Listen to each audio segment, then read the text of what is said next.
Bien. Madame la députée, chère Émilie, Monsieur le Président de la Communauté de communes, Monsieur le Président de Sogénor, Monsieur le Directeur d'Openmeyer, Mesdames, Messieurs, en vos fonctions et qualités respectives, Gilles et moi sommes très heureux de vous accueillir aujourd'hui pour le lancement des festivités des 50 ans de la Norma, au titre de commune historique, le support de la station. Il y a plus de 50 ans, le 30 janvier 1972, la station de la Norma est inaugurée par Pierre Dumas, président du Conseil général et ancien ministre. Au début des années 70, dans un contexte politique local mouvementé, dû au projet de fusion entre nos deux communes, malgré des oppositions et grâce à la volonté et à la détermination des maires d'Avrieux et de Villardin-Bourget, François Bouvet et Pierre Rolando, la création de la station de la Norma a été décidée. Permettez-moi aujourd'hui de leur rendre hommage. La commune de Villardin-Bourget disposait du foncier, mais impactée par la fermeture de l'usine de Saint-Gobain, avait peu de ressources. Et Avrieux, qui accueille sur son territoire l'ONERA et les installations hydroélectriques d'EDF, disposait de ressources importantes. Pour mémoire, dès 1960, René Mollard, un entrepreneur modanais, achète des terrains sur la commune de Villardin-Bourget, dans l'idée déjà de créer une station sur la Norma. Le 22 avril 1970, les deux communes s'associent en constituant le syndicat intercommunal Avrieux-Bourget-Villardin, Avrieux apportant 92% du financement et Villardin-Bourget 8%.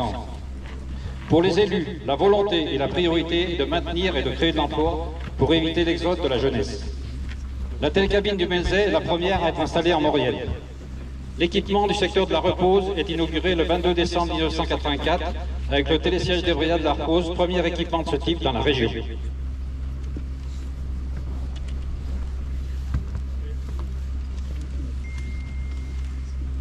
En février 1991, la station inaugure également le centre UCPA, financé intégralement par la commune d'Avrieux pour un montant de 23 millions de francs.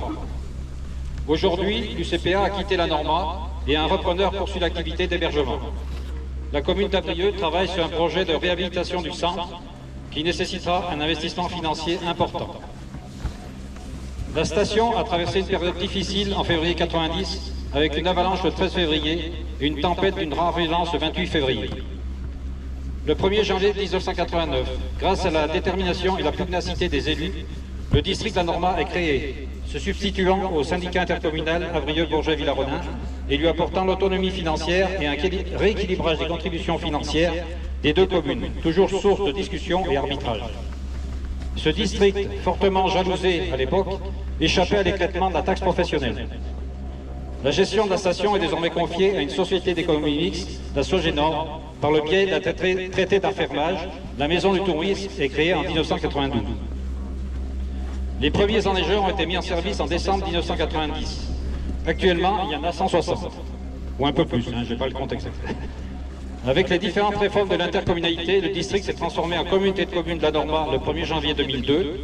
En 2014, la loi impose la fusion-extension avec le syndicat intercommunal du canton de Modane pour créer la communauté de communes Terra-Bonana, qui, avec la loi NOTRe en 2017, deviendra la communauté de communes Haute-Maurienne-Vanoise. L'autorité organisatrice des remontées mécaniques, alors assurée par la communauté de communes, est transférée au syndicat mixte Tabor-Vanoise depuis le 1er janvier 2019. Nul doute qu'il y aura encore des évolutions dans le mode de gestion. Depuis 50 ans, malgré les années sombres évoquées précédemment, la station de la Norma se modernise avec les nouveaux équipements inaugurés ce matin, sous maîtrise d'ouvrage du syndicat mixte Tabor-Vanoise. Je salue l'investissement réalisé par la commune de Villardin-Bourget avec la construction de la piste de luge Dormaloups, qui contribuera à une diversification de l'attractivité touristique du territoire. Je remercie les entreprises, les maîtres d'œuvre, les services de l'État, les équipes de Sogénor, leur direction, les équipes de la commune, de la régie électrique, de la communauté de communes. Je remercie Gilles, président du SMTV, épaulé par Guillaume, pour le suivi quotidien du chantier depuis le 17 avril.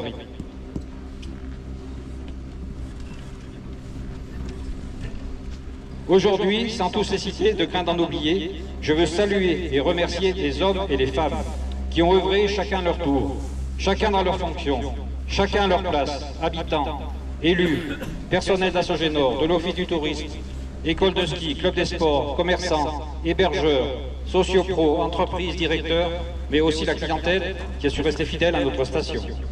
La Norma, notre station, c'est avant tout une histoire d'hommes et de femmes qui ont cru, soutenu et défendu leur territoire pour vivre et travailler au pays.